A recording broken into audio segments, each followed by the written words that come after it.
Hi, guys, good evening, and welcome back once again to The Edward. I'm your host, Eddie, and in tonight's video, I'll be giving you my spoiler filled review and thoughts on the epic, oh so satisfying, and amazing series finale we got for The Boys, which dropped today on Amazon Prime. Yes, today was the eighth and final episode of The Boys, wrapping up season 5 in the series conclusively. And I gotta say, I really loved what I saw. Now, before I get into all of that, of course, please be warned, this is a spoiler, and I mean spoiler-filled review. So if you haven't caught up on The Boys by the latest and final episode, you don't want to keep watching or listening to this, as I will be discussing huge spoilers. That being said, you have been warned. Let's dive right back into it. First and foremost, I pretty much got exactly what I wanted to see. I wanted to see Homelander die. I wanted to see Butcher die killing Homelander, or at least die happy knowing that he took Homelander with him before he died. And that our surviving characters all got their respective happy endings with each other. And that's pretty much what we got. Mother's Milk took in Ryan, reconnected with his wife Monique and their little girl. They seemingly had a renewal ceremony of their wedding vows, which was cute. Kimiko adopted that dog she and Frenchie talked about adopting a few episodes ago, and she seems to be exploring and enjoying Paris, or at least France, where Frenchie was from, obviously. That's how she honors him in his memory. Huey and Starlight have started their own little business together, and a family as well. She's pregnant, and the kid is, of course, going to be named after his late girlfriend, Robin. And Starlight is still doing the part-time superhero thing, despite being pregnant, because she's a badass, and of course she can. Different president in the White House. Thankfully, it's not Ashley anymore, and it wasn't the puppet, but it's President Singer now. And I would imagine things have returned relatively back to normal. No more Starlighter freedom camps. Homelander is dead. Butcher is dead. The Deep is dead. The Deep had a funny and very satisfying death scene. It was fitting that it was Starlight, of all people, who initiated that death sequence for him, where she fought him out of the White House, took him to the beach, kicked his ass, hurled him into the water. Then the Kraken, or that giant squid thing, whatever it was, properly finished him off by sending a tentacle up his ass through his mouth and then pulling him underwater. R.I.P. to an absolutely downright awful, ridiculous, pathetic character that was the Deep. Hats off to Chase Crawford for giving us a fantastic performance all these years. He did a wonderful job, and I'm sure he's a lovely person in real life. Now, what I really loved was not only did Homelander get absolutely his ass kicked by Butcher before and after losing his powers, but I really loved that it was broadcast for the whole country to see it.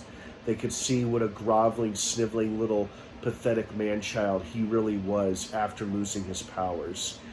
And then they all got to see Butcher basically drive his crowbar through his skull and then rip his brains out, which was immensely satisfying to watch. I have been waiting for Homelander to die for so long. Well, I think we all have been at this point, but I'm so happy that it went down the way it did. I'm so glad we got another epic fist fight, a brawl between Homelander, Butcher, and Ryan before Homelander's death scene. That was pretty damn exciting and fun to watch. I loved how they revealed that Frenchie's experimentation basically allowed Kimiko to have the same power and ability that Soldier Boy has, which is, he's got the power to take away other Soup's powers. So when she went off like that in the Oval Office and Homelander still woke up, I'm like, okay, he's still alive, but he's probably powerless. And sure enough, lo and behold, he was. He tries to fly away, hop up in the air. He's not going anywhere. And Butcher finishes him off, rightfully so. I love how he got to say that this was for Becca right before he drove the crowbar right into his skull. That was immensely satisfying. This whole episode was immensely satisfying to watch. The action, the character stuff, the conclusion stories for everybody.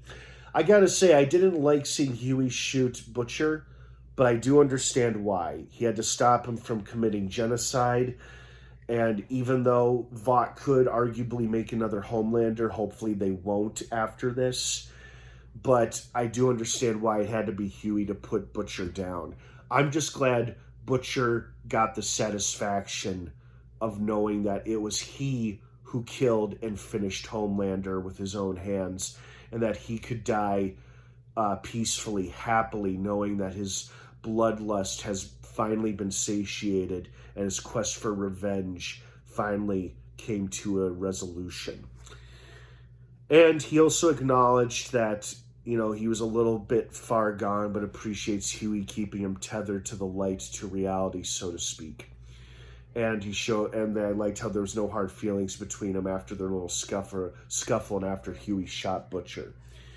I really enjoyed and was taken off guard by O-Father's death, although it made a lot of sense, how he was killed by his own powers thanks to that stupid gag piece thing that Ashley gifted him and Mother's Milk put right in his mouth. That was hilarious and awesome.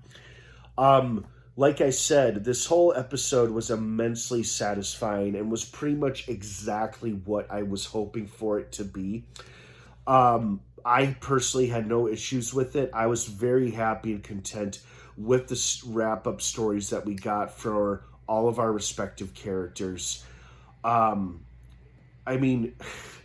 Sage just kind of fucked off to Universal Orlando to check out Harry Potter World, and I guess has now lost her powers as well after being exposed to Kimiko, because now she's all stupid and goofy, so she's no longer the smartest person in the world anymore, I guess. And I guess that wrapped up her story. Part of me wanted to see her die too at first, but then these past couple episodes where she turned on Homelander and aligned herself with the boys, she became more likable and had some redeeming qualities about her. So if her big punishment was losing her powers and just turning into a stupid lunkhead who went off to Universal Orlando, then hey, I guess that's what they decided to do with her. But other than that, I'm very happy with all the endings our characters got. And I'm sorry to see Butcher go. I liked him a lot, but I also understand why he had to die. But I am grateful for the fact that he died happy, knowing that it was he who killed and brought down Homelander. And I love the fact that the whole country finally got to see Homelander for not only with a monster he was, but for with the sniveling little bitch that he always was too, without his powers. Or even with his powers, he was a sniveling little bitch. But now the rest of the country got to see that. So that was satisfying to watch, knowing that Homelander's legacy and reputation was ruined and tarnished forever, right up and even after his death. So I was like, yay!